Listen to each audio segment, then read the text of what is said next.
Olá, você sabe o que é quiliasmo? Este é o assunto deste vídeo. Quiliasmo foi um fenômeno histórico de interpretação do Apocalipse. Os primeiros leitores do Apocalipse, do século II especialmente, eles tendiam a interpretar o Apocalipse com um olho no Apocalipse capítulo 20, aquela passagem que descreve o milênio de Cristo na Terra.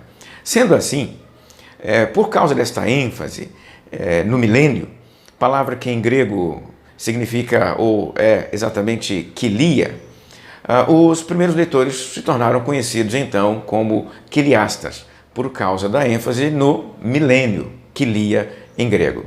Então, eles liam o livro a partir então deste olhar no milênio, deste olhar no capítulo 20 do Apocalipse. É como se o capítulo 20 do Apocalipse fosse o capítulo preferido desses primeiros leitores, ou seja, quando eles liam o Apocalipse, eles gostavam mais deste capítulo final do Apocalipse.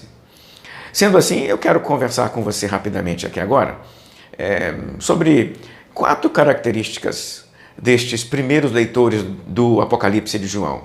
São leitores do século II, exatamente. Então, imagine o seguinte, se o Apocalipse foi escrito no final do primeiro século, os quiliastas leram o Apocalipse 15 anos depois, 20 anos depois, 30 anos depois, 100 anos depois. São os leitores mais antigos, em linhas gerais, do Apocalipse. Leitores como Justino Marte, Irineu, leitores como Papias e outros mais que eu posso mencionar para você. Vou colocar uma lista desses leitores aqui do lado na tela, tá? Então vamos lá. Quais são as 4 principais características de leitura do Apocalipse destes primeiros leitores, destes leitores quiliastas? A primeira característica, eu diria que a primeira característica é uma perspectiva de inversão escatológica. E o que é essa tal inversão escatológica?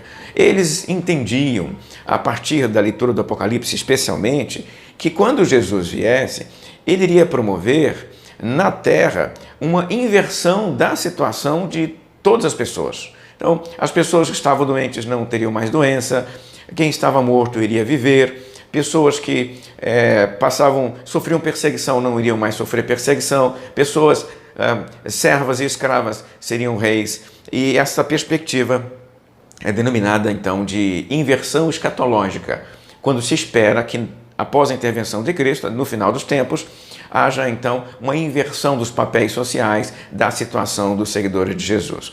É inversão escatológica. E uma segunda característica dos quiliastas é aquilo que poderíamos denominar de ressurreição.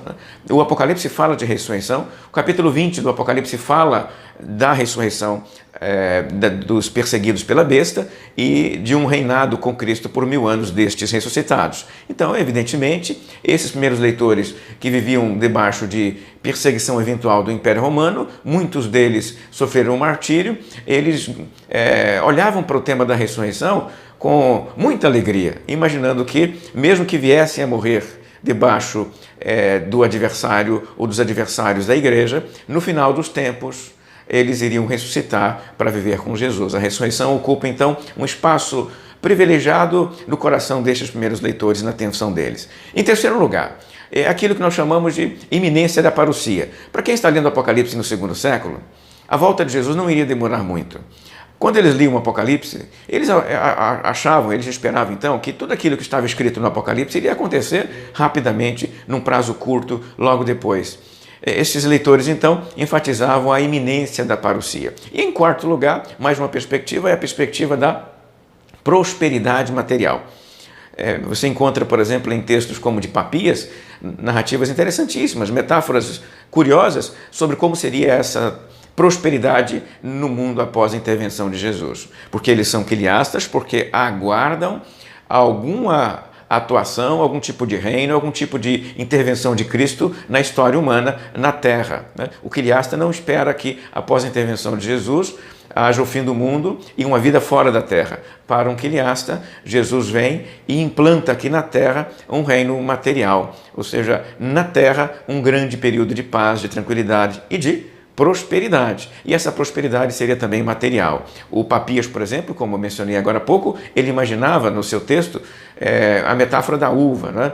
Que uma uva só daria uma quantidade enorme, gigantesca de vinho. Um único caroço de uva, muito vinho para eles beberem. Isso quer dizer que se um caroço de uva dá uma quantidade gigantesca de vinho, ninguém mais teria falta de coisa alguma, porque no mundo posterior à intervenção de Jesus, posterior à volta de Jesus, haveria prosperidade material, era isso que eles aguardavam. Você pode imaginar então que eles não concordavam em todos os detalhes, mas eles tinham então algumas noções gerais, e essas noções gerais eu apontei para você aqui agora.